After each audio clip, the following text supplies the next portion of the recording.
Hey guys, this is Chris and welcome to another video. Today we're gonna be talking about 5 useful tips for FPV beginners that are wanting to have their first couple of flights. So these tips are for you to make sure that everything goes smooth and that you have the most fun during your flying sessions. I definitely wish that somebody would have mentioned some of these because I believe they are very useful just to have the most fun out there.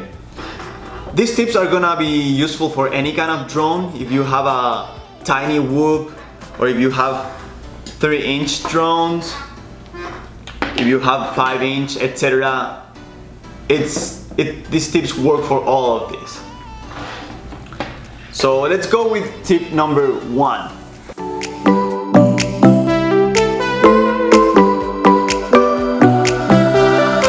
Make sure that you don't fly around tall trees. If you are just getting into FPV, you're gonna crash, and that's fine, but you don't wanna run into the tallest tree in the park and possibly lose your drone.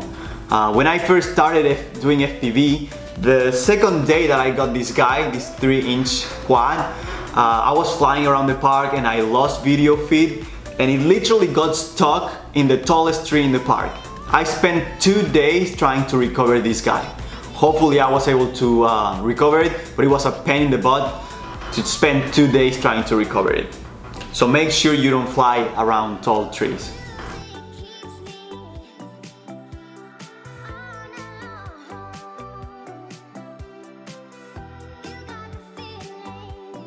Okay, so tip number 2. This tip is very similar to tip number 1, but I think it's very useful still.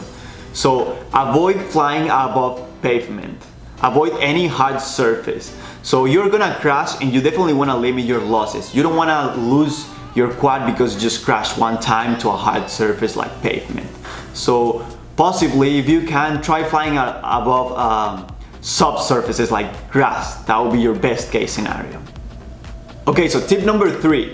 Make sure that you are in the right frequency in your goggles. Chances are that you're gonna be using the auto search function in your goggles, and it will most probably log to a signal that's not the original, and it's gonna be a weaker signal. So let me give you an example.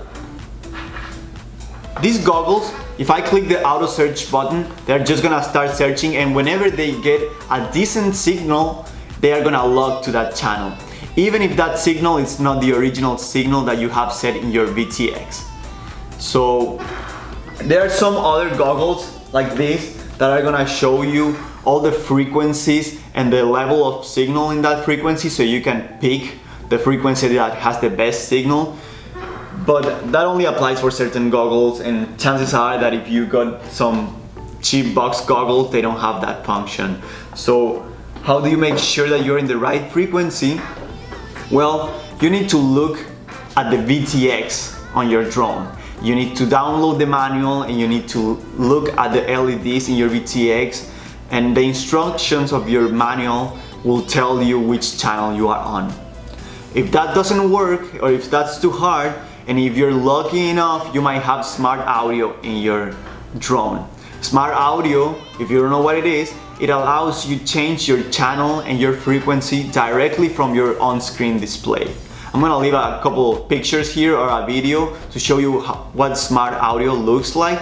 And in that case, if you use smart audio, it's gonna be very easy because it's gonna tell you which channel your VTX is transmitting on. Okay guys, so here I have my box goggles and I'm gonna show you what smart audio looks like. To access smart audio, let me show you real quick. In your transmitter, you do the following. You left stick to the left and right stick up, and that should take you to the following menu. And now you can go to Features, VTX Smart Audio, and it's gonna give you all the information about your frequency, your band, your channel, the power. You can change the settings here also. So that's what Smart Audio looks like, and here we can see that the frequency is set to 5740, and my goggles, I don't know if you can see them there, no you can't, but right now my goggles are set to 5740. If you are in a frequency like 5750, it's gonna show you video also, but you're gonna be in the wrong channel, in the wrong frequency. So whenever you get far from the drone, chances are that you're gonna lose signal. Okay, so tip number 4, check the angle on your camera. The more angle you have on your camera, the faster you will have to fly for your drone to keep the camera view on the horizon.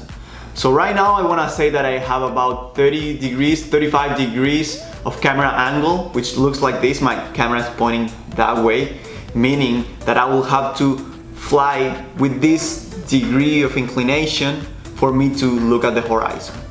If you have a higher degree, a higher camera tilt, you will have to fly your drone more tilted and you're gonna need more thrust for it to stay afloat. So just make sure that you stay within a lower angle on your camera when you're first starting. Let's say 30 degrees, something like this, which is gonna let you cruise around easier and you're not gonna have to be flying super fast for you to be able to keep the quad afloat. Okay, so last but not least, tip number 5, and that is do a test flight before you start flying full speed. And this applies especially for new parks or new places where you are flying for the first time. Chances are that that place is gonna have weaker reception spots. So there might be trees, there might be poles, there might be metal, etc. And you don't wanna find out the hard way whenever you are flying at full speed and suddenly you lose video reception. So for that, I recommend that you do a test flight. Just fly very smooth and slow around the area that you intend to fly. And that way you will know of those weak spots before you're flying full speed.